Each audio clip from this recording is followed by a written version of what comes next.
one of the many things I like about Higher is the instrumentation. And I think that, you know, I try often to listen to music on headphones, especially when I'm at Hmm. home, so I can hear the layers and the panning Yeah. and the Hmm. separation of the sounds and the channels and all those different things. Because Yeah. I don't know if I'm necessarily an audiophile, but I enjoy all of that. Yeah. So, and Higher is one of those songs that, I think if people really listen to it, they can hear all those things I just mentioned, and it really gives you a different experience sonically. What's the funny fact about Higher? And I think, a lot of people know that I dig too. And I chop samples and do different things. I can't tell you when that record came out how many people, like different producers, came to me and was like, I know that sample. I know what that is. You know what I mean? And I was like, oh, okay. So a lot of people thought it was a sample, which is great. I love, and I love, anytime, or vice versa, when I have something that's a sample and people can't tell that it's a sample. So I love I love the mystery of all that. People Yes. trying people trying to decipher what's going on. Yeah, it's like a puzzle. Yeah. um Yeah, like one of the samples in Ghetto Superstar, they didn't find me on that for years. I got away with it for years. so They they did they did find me, but let me ask you that then. I thought there was a three or relatively short amount of statute of limitations for people coming after you for that type of thing. yeah, that one I don't know the specifics. If I think when it comes to like the stuff with Lauren's like record, for instance, there was a 2 year window, which I certain things at 7 years and then certain things at 2 years.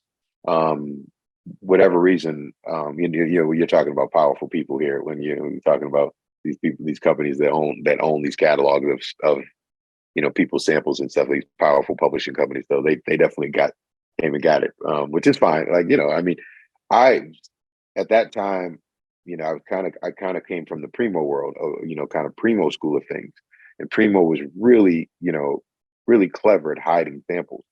Obviously, you remember the rant where he rants about people exposing, the stuff that they're using and stuff like that. So there were times and throughout my career, I've hidden samples wonderfully, where I've made almost impossible to discover what it was. And Yeah. obviously sometimes I've been very obvious with them too, but yeah. So, given a lot of your career before you really got into professionally, if I remember correctly, you were you studied or wanted to study business and finance in college. I did well, and that was more of a case of just not knowing what I wanted to study. I think music was a hobby then. It was something I really found solace and peace in making, and I constantly did. And I think even if I had went on and been in the business world, well, I mean, I am in the business world now, but I'm in the music business world. But if I had just gone into the straight business world, music would have been a hobby, lifelong hobby, regardless. And then so I think I was just searching for something I was interested in, and I ended up on finance. Hmm. And what, given that Boston and New York in particular have so many, Boston, where you're from, has so many prestigious, excellent schools, what ended up making you go to Virginia to study? I played basketball. I was a big basketball player in high school, and went to camp, 5 star and all that. And I did all that. So growing up in Boston, I did not like cold weather. So I really had my coach and even my dad sort of focus on Florida schools, because I just all Yeah, I knew was I lot wanted to. warmer down there. Yeah, I knew I just wanted to go somewhere warm. So in terms of recruiting and things of that nature, so I did a trip, a college tour trip with my dad, and we went to like University of Florida, University of Miami, Florida A&M, Florida A&T, every Florida, like all the top sort of Florida schools, from whether it was a historical black college toward or to one of the main, big sports schools. On the way back, my father thought that I might like to see Hampton University. I wasn't that familiar with Hampton University. My parents went to Howard University in DC, and so on the way back, we decided to stop at Hampton University. And a guy I went to high school with, who was actually a musician as well, he was a year older than me. He was there, so he showed me around, and I loved it. I loved it. I loved the vibe of the campus. I loved, I had met some students there that talked to me about the kind of the culture of the school and what was going on. And I only ended up applying to one school. And Hampton. in other schools, I had, you know, scholarship opportunities and things of that nature. And Hampton didn't offer me. I mean, they didn't offer me anything, for basketball or anything. And I actually, when I got there, I realized what the commitment was for basketball. I ended up not even playing. I ended up just focusing on music, and I guess you could say I focused on school too, but probably more music. Gotcha. Ironically, my high school basketball coach went to Hampton and he played with Rick Mahorn. So Rick Mahorn, who I've met actually. Yeah, I'm very familiar with Hampton. It's not too I've far. met Rick Mahorn in Detroit because he works with the Pistons. Oh, he does? I met him at a Pistons game. Yeah. Oh, that's pretty cool. Yeah. Shout out to Hampton. Yep. HBCUs are very Allen, big. yeah, shout out to Allen Iverson. Shout out to Pharrell, Timberland, Missy, Teddy Riley for setting up shop there. It was a really special time in the time that I went. Yeah. And now that you've been around in LA, in New York, traveling the world, doing a lot of different things, Yeah. what effects, positive, negative, whatever, do you think that scene in the Virginia Beach, Hampton, Newport News area had, that it wasn't based in a New York, in a LA, in an Atlanta, that it was so separate from the actual business? I don't know. It was. I've been asked that question before, and I think that at the timing, because there was stuff going on in Virginia Beach, like people would come down that Virginia Beach weekend, and I think also the location of where it was, because you had people from New York coming down, you had people from D.C. coming down, you had people from Atlanta coming up, Miami coming up, North Carolina coming up, and then you had some people from Chicago, people from Chicago there, and you had people from LA there. So it was like these really, and then you obviously have the people from Virginia, in that area. So you had this mix of influx of people with different, different music styles that they were into. Yeah, and also Houston and Texas and Dallas and everything like that too. So, because I can remember one of my first good friends down there was from Houston. And he was a little year older than me too, but he had the big speakers in his car, and used to drive around the campus with, his Texas music playing. You know what I mean? And so that now music I didn't even know anything about, I'm hearing, all these guys from Texas and all that stuff. So it was a really interesting time in terms of all of that. And then the good thing about it is, because of the location, we could easily get to, DC, Philly, New York. So we did that. Like, we just get in the cars, and next thing you know, we're partying in Philly, we're partying in DC, we're partying in New York, we're in Atlanta, we're in Charlotte, probably shouldn't have been necessarily, but we were, so I just think you build this network and this community of people and relationships, that ultimately ended up being, you didn't know it then, but it ultimately ended up being Biggie and Jay-Z and Pharrell and Diddy. I knew Diddy then, Fat Joe, Lord Finesse, Teddy Riley, all all the guys from Guy and Blackstreet, Naughty by Nature, Shakim and Latifah. So before you knew it, you built up this community of relationships, and you don't even know it. There was no intent there.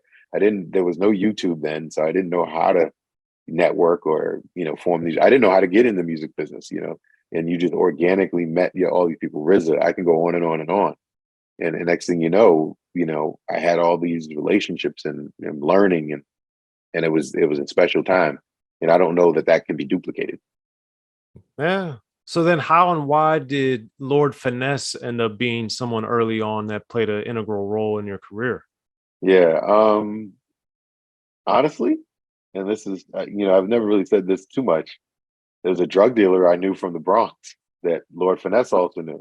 But the guy, he also had a really good, like, sort of entrepreneurial side to him. Like, he really, so he wanted to do his own music. I mean, he's friends with Fat Joe and Lord Finesse, because he was from the Bronx, but he was also friends with Diddy and all these people. So he knew a lot of people, and he wanted to. So what I did is, he asked me. He knew I knew a lot about studios, so he asked me to build a studio for him. So I said, he was like, "Oh, I'll pay you whatever." I was like, "No, you're gonna pay me.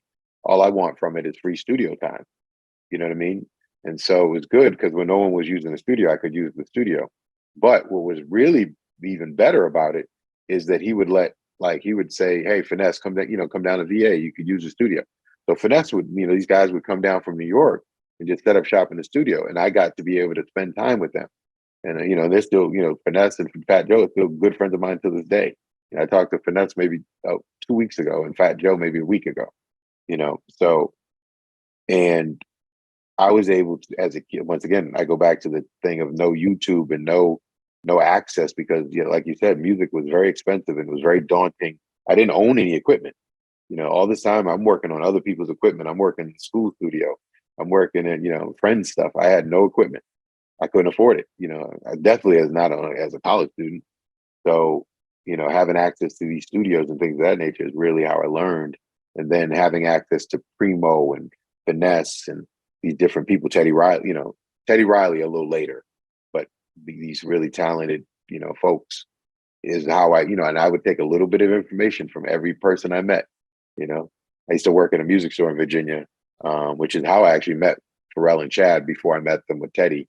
I met them in the music store. And in the music store, there was a lot of musicians, and I learned a lot about in terms of, you know, guitars over here, bass over here, So like how some people come up through the church, I didn't have that education where, you know, so many great musicians came through the church because they throw you on anything. They throw you on the drums, they just throw you in the bass, and they had to think. So for me, it was almost like the music store was my education, because I didn't have money. I used to hang out in music stores, Wow. and then meet people in the music store. Hmm. You know, Okay. that's how I learned about compressors. And before you knew it, I knew every compressor. And before that's how I learned about microphones. And before you knew it, I knew every microphone. Hmm. I've Picking up. inter- I've met, talked to, spent some time with Finesse over the years, and there's a link to one of them up there. Yeah. But with him in particular, because he's done a lot of great work, and I think people don't know or understand or appreciate a lot of it. Um, for you, as you look back, what's something that clicked with you talking or spending time with him that has lasted up till today?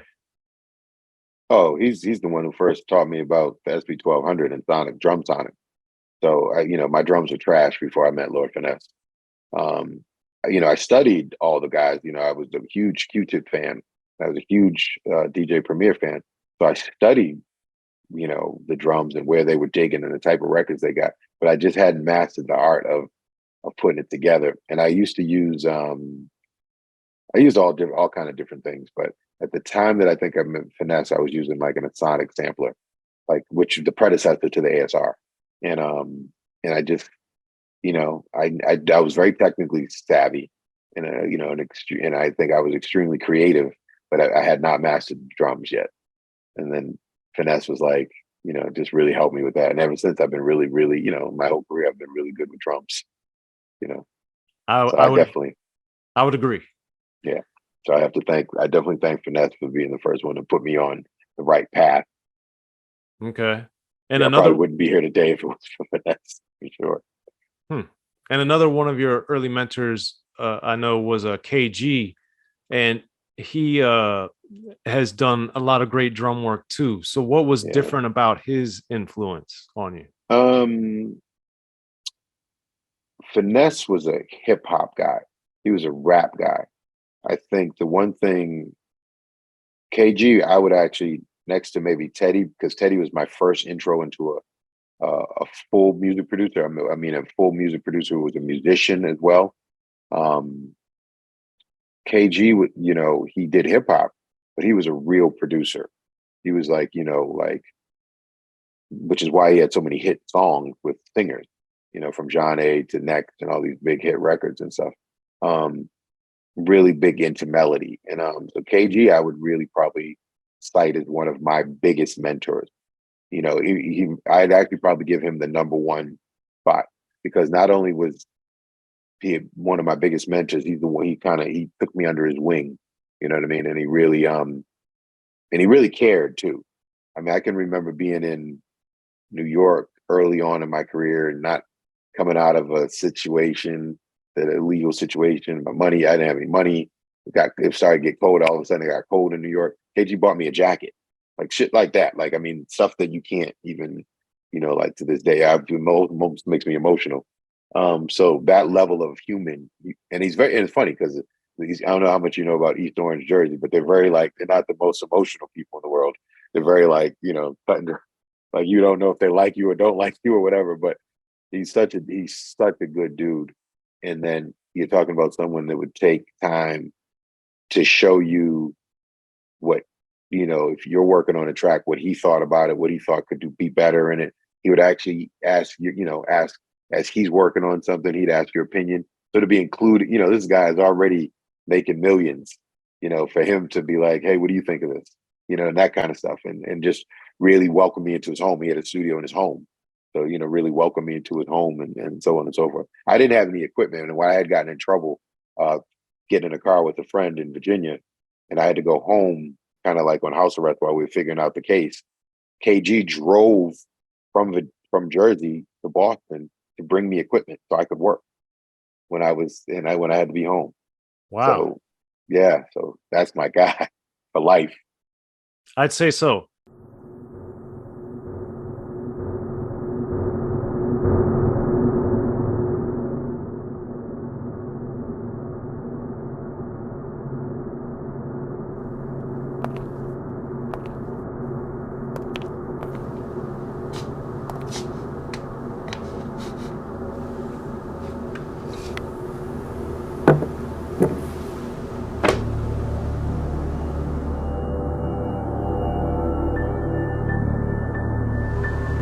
Now I want you to listen real close to me.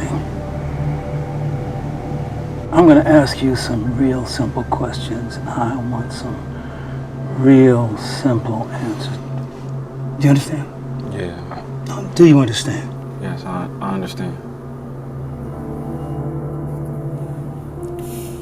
You said that you couldn't have possibly been at the crime scene at 11:15 because you were in the bookstore buying my audio book and my hardcover book at 11:15 when the crime scene occurred in Soren's book. The history of gangster rap. So you couldn't have been at the crime scene because you were buying the books. Right. At 11:15, I was at the bookstore at 11:15, and when I bought the books and accidentally left them at the store. So at 11:15, you couldn't have been at the crime scene because you were buying books, right? At 11:15, when I was leaving, it was some people coming in, and I forgot to grab. But you don't remember who what they look people, like. what they look like or nothing, right? No. So,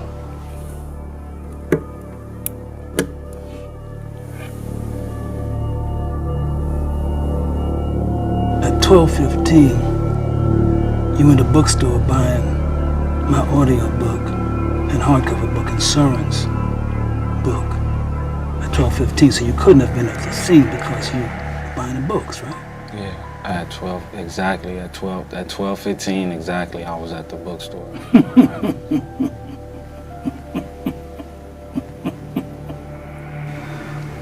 Now you see. You know you done fucked up. Which No, first you said you were at the bookstore at 11:15, and then you said it was 12:15. You know you done fucked up. He fucked up. Yeah, he fucked up. He fucked up. Man, you confusing me, man. So, you get my book, my audio book, 40 years, and Soren's book, History of Gangster Rap, and if you don't, you know you done fucked up, right? Man, the more those cops ask me questions, the more I wish I bought them motherfucking books.